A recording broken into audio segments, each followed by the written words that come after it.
First down to the 44 of L.A. Good response by the Cardinals. Murray under center, trying to pay off this drive with a touchdown. Back to throw off play action. Deep in the pocket, stepping up, moving left, taking off, running far side, 45-40. Gets past the defender at the 30. Far side 20. He will walk in. 10-5 touchdown. Kyler Murray, a 44-yard touchdown run. And as soon as he got past the defender on the far side at about the 30, that was all she wrote. KMVP Dave Pasch on the call. Was waiting to hear Ron Wolfley's voice come in there with a little excitement. Dave Pasch wasn't kidding. He wasn't the only one that knew it was all she wrote. Kyler Murray did it again. He lifted up his arm at about the 40-yard line. That's 3 touchdowns this year he's called in the middle of the play, like 30 yards out. I love this man. I mean, he's having a weird season. It's not even that good, but kind of like this game.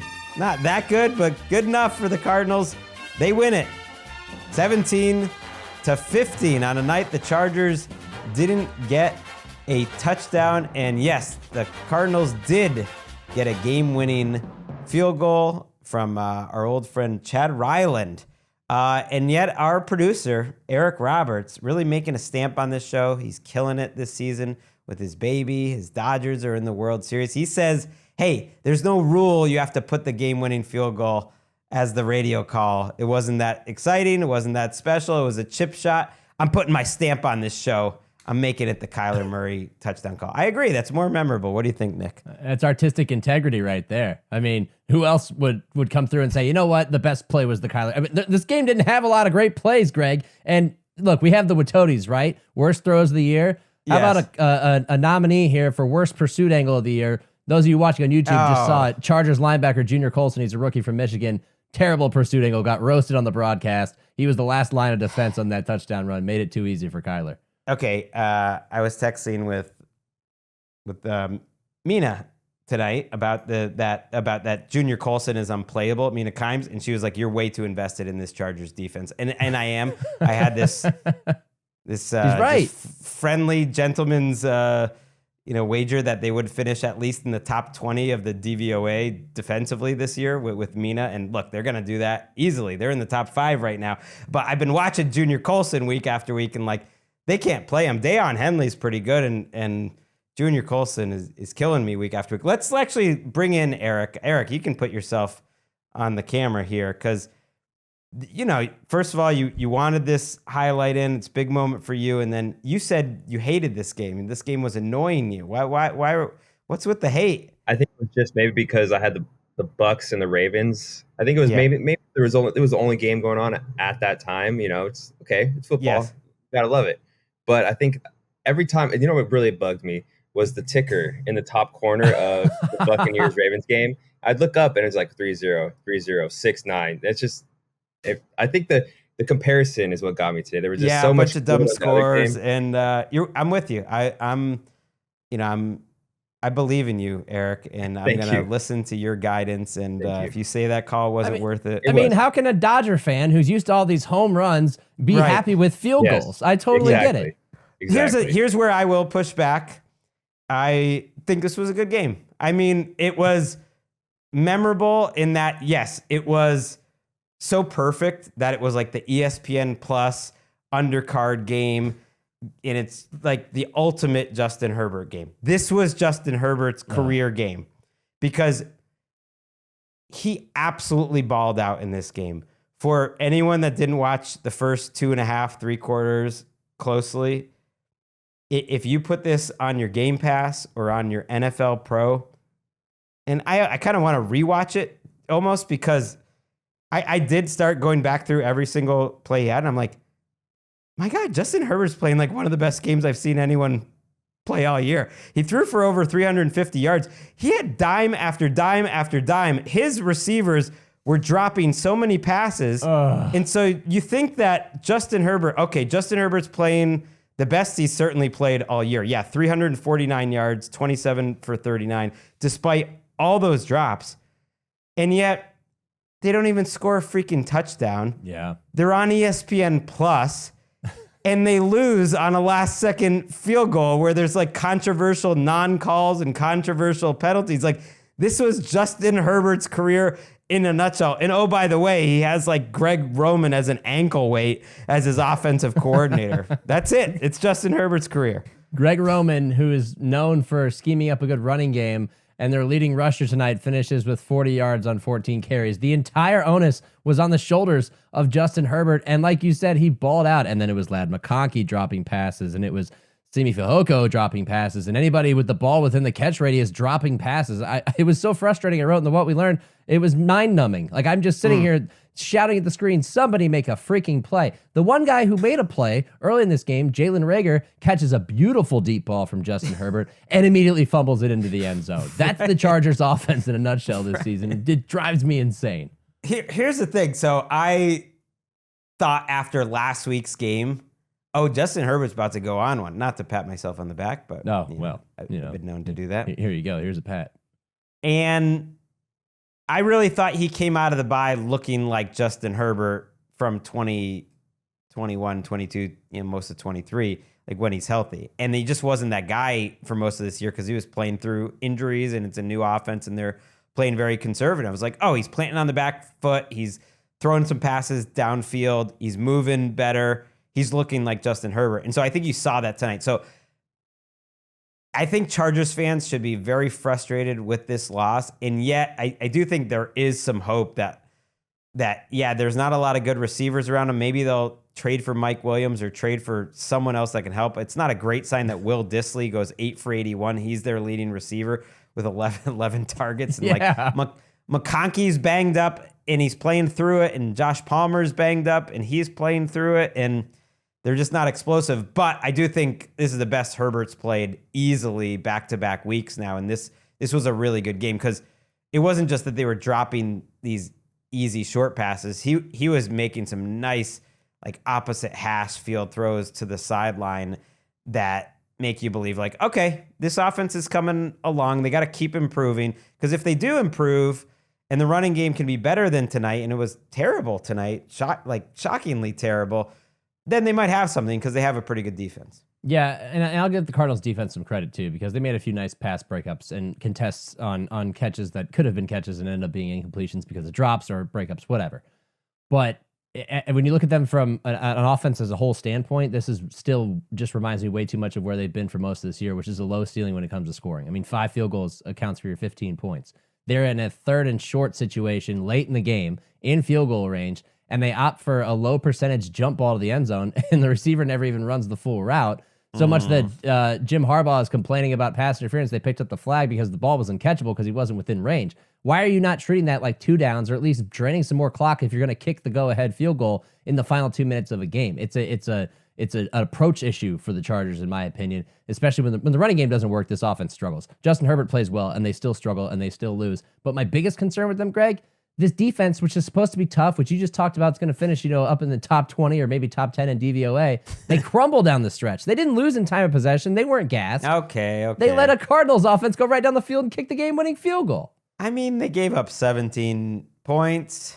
But in the clutch, they weren't there in the clutch. That was James Conner catches a pass for 33 yards to set up the game-winning field goal. That's unacceptable. Yeah. Fair. That was a missed tackle by the guy I just gave some flowers to, Deion Henley. It was a tough play. Kyler Murray makes a good play, makes something out of nothing, buying a little extra time. It was just it was kind of like some plays that Lamar Jackson was making tonight. Yeah. To me, where he just changes the angle and changes the geometry, where that extra second he holds the ball just changes the angles. And it's tough. James Conner is freaking awesome. Everyone should apologize if they got on Jordan Rodriguez, the athletic, for putting him on our all-pro team before the season. Because, man, I just love watching this guy play. And Conner was the key tonight. And him breaking that tackle, what was a 33-yard gain. He had another 18-yard catch. So he was their leading receiver, despite only having 2 catches. And he had 101 yards. And they were hard-earned yards. And they didn't have a ton of offense, but they had enough offense. Like the scheme seems a little off compared to what we expected, but Kyler Murray and James Conner made enough good individual plays. Yeah, there are some simple truths to this Cardinals offense. If James Conner is cooking, they have a shot to win a game. if James Conner is not cooking, third down is going to be a miserable viewing experience for everybody because that's usually what it is for them. It's third and long, and it's Kyler just being asked to be a hero. Luckily, they avoided that after that and some early stretches of that tonight because Conner got going. They got to halftime, and I think their combined yardage total was a little bit over 100. Him and Murray end up with over 250 by the end of the game because they really came on strong in the second half. And in a game like this, that was the difference. Again, not aesthetically pleasing in terms of points scored, but for those of you who appreciate throwbacks like James Conner and tough football, you'll enjoy watching this game. And a running quarterback like Kyler Murray who can just rip off a 44-yarder and had another key scramble. And they pointed out is accurate in the red zone, and they were saying how confident Kyler is that like he gets so locked in the red zone. I love Kyler's confidence. He's so freaking confident. And like if you're his height and you're gonna be one of the best, like, yeah, let's say 10 to 12 in the world at what he does, like you better be confident. And he's had like an okay season. I wouldn't even say it's been up and down because it's been mostly just at a simmering level of like okayness. He had that one great game against the Rams, and otherwise it's just been like, okay, like he's not playing poorly. I think he's a little more under control than he used to be. Him and Marvin Harrison, though, can't get on the same page. I don't know if it's Harrison or what. The broadcast crew is really getting on the Cardinals for not feeding him more. And then they were showing him have really poor effort on some of his routes. And they're like, yeah, look at this poor effort. See, you got to feed him more so he doesn't have this poor effort. And I'm thinking like, hey, how about not have the poor effort? Like, okay, how about run your routes? That's right? Fair. But I also think that Harrison comes from a place at Ohio State where he was the guy. And he had a quarterback in Kyle McCord who was basically told, throw to Marvin. No matter what, he could be doubled, throw to Marvin. He's in the NFL now where he's not getting the same attention. So it's not that feed him throughout the game. It's get him going early, get him into a rhythm. I mean, he finishes tonight with 6 targets. He's got 3 catches for 21 yards. He drops a ball thrown in between double coverage on that final drive in which they did go down and kick the game-winning field goal. He just wasn't a part of the offense. And this offense is limited enough, especially when the running game's not going, that you got to get him going if you're going to beat a team that's better than the Chargers defensively. So I can understand the concern. I would love to see him ball out because I know he's got the talent for it, but I think you got to get him going early. I agree, but he's a rookie receiver that for whatever reason, like it's not all there yet. It's not Malik Neighbors. Yeah. I don't think it's Brian Thomas yet. And you can say like, let's feed him. I mean, they have been. They've thrown the ball to him 37 times in 6 games before tonight. Yeah, that's over, what is that? It's over 6 per game. I guess that's not crazy. But he's only caught 17 of those throws. Now, some of that is on Kyler, but it just hasn't been an efficient play for them. And sometimes they have just been forcing it to him.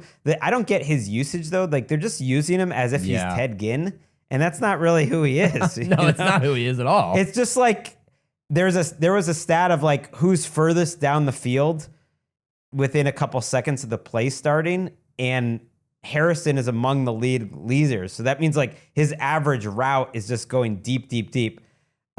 Another player in this game was also in the top 5 of this stat. I would give you 10 guesses, and I don't think you would get it, but I'm going to give you a guess. Which team is he on? Is he on the Cardinals or the Chargers? I mean, I don't want to. I said another receiver in this game, and you can't guess it, is in the top 5 of this stat. And the stat, if we haven't lost all of our listeners and viewers, is like how far you are down the field after, I think, 2 seconds or 3 seconds, something like that. Come on. Is he Greg Dortch? No, but it's decent. Do not tell me it's Jalen Reagor. It's Simi Fehoko. Oh yeah, which Herbert loves to throw to him, whether he's in one-on-one or not. And it's he is a burner. And but basically, all that says is like you're just running like 9 routes. You're just running down the field. That still doesn't make a lot of sense. It doesn't make a lot of sense for Marvin Harrison, and they got to get that going. And you mentioned the call that they didn't make for the Chargers, and you also mentioned the call that went against the Chargers on that hit to the head of Harrison, which it was a tough call. Tough couple calls went against the Chargers. It was close. I would need to see it again, but big win for the Chargers. They're 3-4, and they're only 1 game out in the NFC West. It's just one of those important wins that kind of like keeps them connected. This is a team where I think things could go pretty wrong if they fall too far out. But in this division, they feel like, okay, like we're in it. We're still a relevant team, and there's a lot of irrelevant teams right now in the NFL. They're mostly in the AFC, but like there's more bad teams than usual. I didn't want the Cardinals to be one of those teams this year, and I'm kind of glad they're sticking around 500. Yeah. The Chargers have kind of played like a 500 team so far, so they deserve to be at 3-3. I'm fine. I'm happy with both these teams' records. Put it that way. This felt more like a finish and an addition to the record that matched who the Chargers are than the Cardinals necessarily. Like the Chargers coming into this game, what were they? 3-2. They felt like they were not the best 3-2 team. 3-3 seems better, and we'll see where they go from here. But they're not quite that good yet. I thought they were going to build on last week what they did against Denver, and they just didn't. No. They didn't tonight. They should have had a better offensive game. This Cardinals defense is tricky though. We've talked about it on the show before.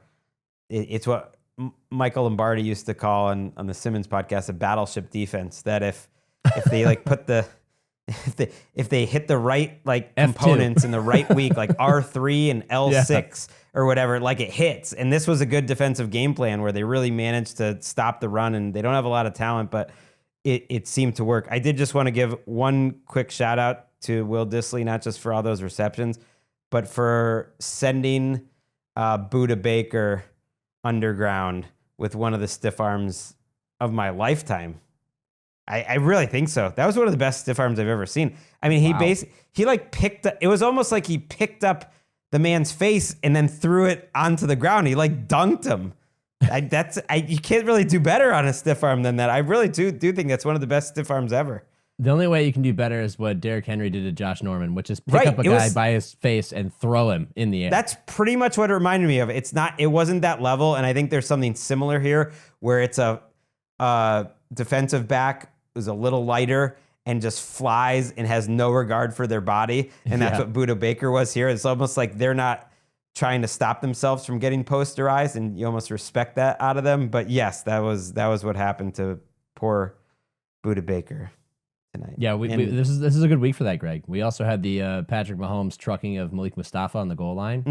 That was good too. Yeah, show up a few defensive backs. A lot of good candidates for the scepter on Good Morning Football with Kyle Brand. That's it for this game at least. Although I did want to just introduce one of my medium takes before we leave, and it's just a question I've been writing down in my notebook for the last few weeks, which is the Chargers offensive line any good? I'm leaning towards no. Like, it's got all these big time names, and I heard it was going to be good, and Greg Roman's the coach, but what I see is not good.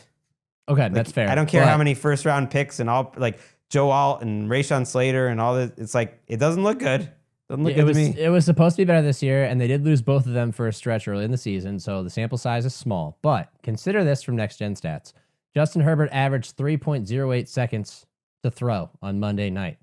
Longest time to throw in a game this season. He completed 22 of 31 over 2.5 seconds for 302 yards. So he is getting time to throw, which is better than what we could have said about him earlier this season. Maybe he's making time to throw, but maybe I got to watch the tape again. I felt like I saw them losing, certainly in the running game, but that's a fair retort, and that's why you make the big bucks.